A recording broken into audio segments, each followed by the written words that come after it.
Well, so it seems that the gods of horror fandom have decreed it that we must once more head back to the horrifying hallowed halls of Japanese horror cinema because, well, there's just too many damn good movies to cover, so we better flesh it out with some of the best that the land of the rising sun has to offer. As we so diligently explained in our previous video, Japanese horror cinema is a rich and oftentimes perplexing tapestry of ancient culture, social psychology, and a fantastic mythology of terrifying creation. Equal parts enigmatic and equal parts extremely brutal. Either way, you're going to be shocked, confused, horrified, and or all of the above. Hello horror fans, what's going on? And once again, welcome back to the Scariest channel on YouTube, top 5 scary videos. As per usual, I'll be your horror host Jack Finch, as today we curiously take a look at the top 5 scariest Japanese horror movies. Part 2. Roll the clip.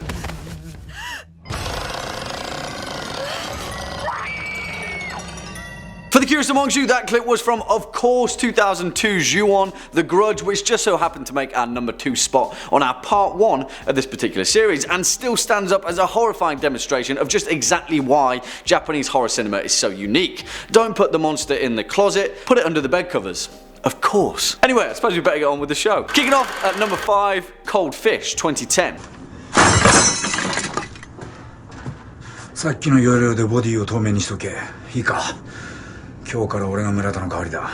And whilst perhaps not being the most explicitly classic horror compared to the rest of the entries on this list, 2010's Cold Fish is nevertheless filled to the brim with horrifying deeds of a very human nature. Also, if you're not too good with blood and gore, you're probably going to want to avoid this film, as it has it in the bucket loads. And yes, I do mean that literally. In fact, Cold Fish has so much gore that it oftentimes segues into a very unique, albeit very dark, comedy. Written and directed by Sion Sono, Cold Fish tells the tale of a quiet, unassuming tropical fish shop owner named Shimoto, who crosses the path of a husband and wife duo who also just so happen to own a rival fish stall. And quickly it seems their perfect life is too good to be true, and they harbour a deep, dark and deadly secret. There isn't a lot to spoil for this film on the surface, because the true revelation of Cold Fish happens from the onset, and we quickly realise that something just isn't quite right about this tale from its opening few scenes. In fact, as explained by Sono and his writing partner Yoshiki Takahashi, the film is loosely based upon the exploits of 2 infamous Tokyo serial killers, a husband and wife duo that owned a pet shop and used the ruse to murder at least 4 people. Cold Fish is dark, it's macabre, but it's also a fresh departure from the usual paranormal and supernatural facets of Japanese cinema.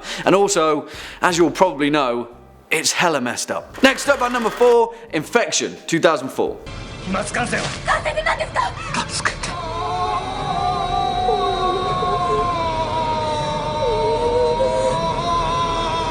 And talking of the paranormal and supernatural, don't worry, because this one is all of those things at once, whilst terrifyingly burrowing its cinematic roots deep into the heart of what makes J-horror so damn unique. Infected, released in 2004 and written and directed by Japanese horror heavyweight Masayuki Ochiai, is an oddly familiar tale, partly rooted in horror convention, but also flipped completely on its head in ways that only J-horror can somehow manage. All of the horror hallmarks are there: rundown mental asylum, suspicious nurses, and even more suspicious doctors, but that's just the first few minutes, because then people start melting and green ooze starts seeping out of people, places, and the walls. And yeah, I don't even know after that, because even after the credits roll, you'll still be expecting something gross to emerge. It tells a tale of Dr. Akiba, who is in the midst of covering up the death of one of his patients, severely burnt and in pain, whom he and his staff failed to administer the correct drug to treat his wounds. In many ways, Infection is a film about the morality of medicine, but it also quickly spirals into a frantic, chaotic, and abysmal case of the human mind doing things that it definitely shouldn't. And also, while doing all of that, it still feels oddly familiar, almost like something straight out of Hammer Horror, or even the more contemporary haunting of Hill House. It's claustrophobic, it's dripping with dread and atmosphere, and strangely enough, to a Western audience, it pretty much flew straight under the radar. So, that's reason enough to give this one a watch. Coming in at number 3, Reincarnation, 2005.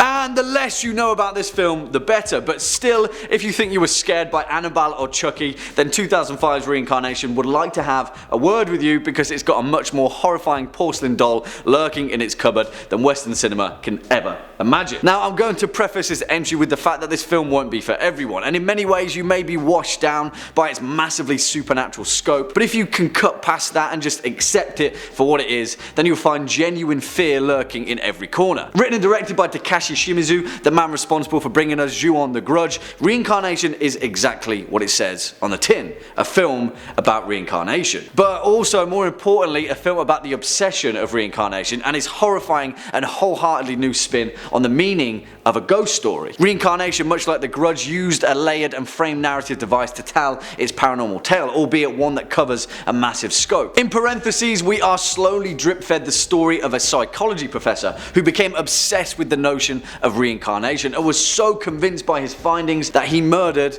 a hotel full of people, including his own family and children, and filmed the whole thing for research purposes before taking his own life. And that's just the linchpin that binds this film together. So if you're scared by that notion already, then trust me, it only gets worse. This film is genuinely terrifying, but it requires some patient viewing as the atmosphere and dread slowly sink in.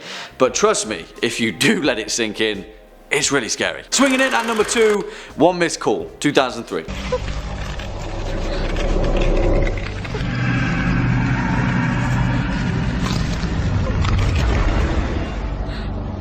And my word, is this film scary? Yes, the answer to that question is yes. And also no, not the 2008 Western remake, because that's a call that you should always miss unless you like terrible films, which in that case, give it a watch. Also, I'd like to point out there in our part 1 of this list, I pronounced Takashi Miike as Takashi Mike, and I'm sorry.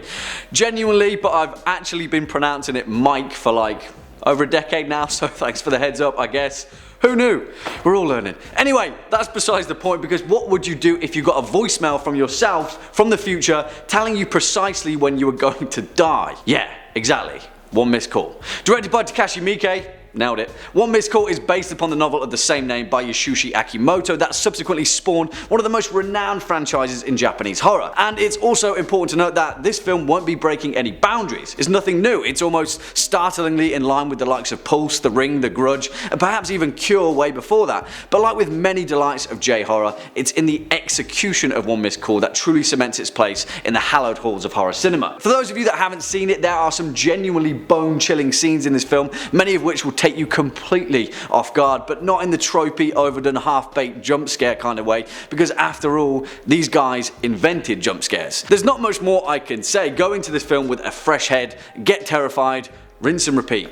Golden. And finally, coming in at our number 1 spot, Noroi, The Curse, 2005.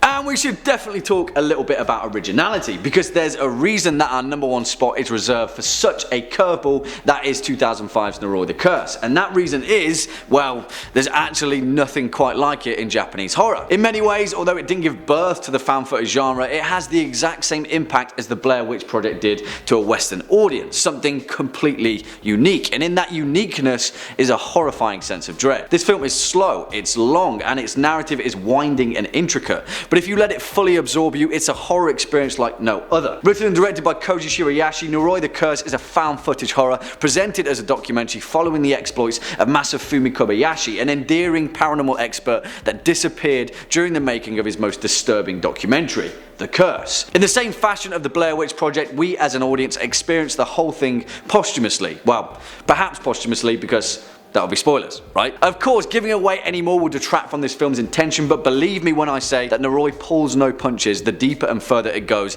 into its strange, perplexing, bizarre, and horrifying descent into demonic madness. This film is Lovecraftian in its scope, and although we've covered it before in our fan footage lists, it definitely deserves its place as one of Japan's most uniquely terrifying horror movies. And if I haven't managed to convince you yet, just watch it, because the majority of its closing scenes will probably burn themselves into your mind's eye, and then you won't be able to not watch it. Yikes. Well, there we have it, horror fans, our part 2 list for the top 5 scariest Japanese horror movies. What do you guys think? Do you agree? Do you have any more to add of your own, or do you just have something interesting and insightful to add? Let us know your thoughts as well as any choice picks down in the comment section below. Before we depart from today's video though, let's first take a quick look at some of your more resounding remarks from over the past few days. Neo says, "Hello Jack, I'm a newly minted subscriber, also a security guard. Your channel's videos keep me alert and entertained all at the same time when I do do my job on the graveyard shift. So thank you, you all rock. No, Neo, thank you, because without people such as yourself pushing the boundaries of when and where to watch horror content,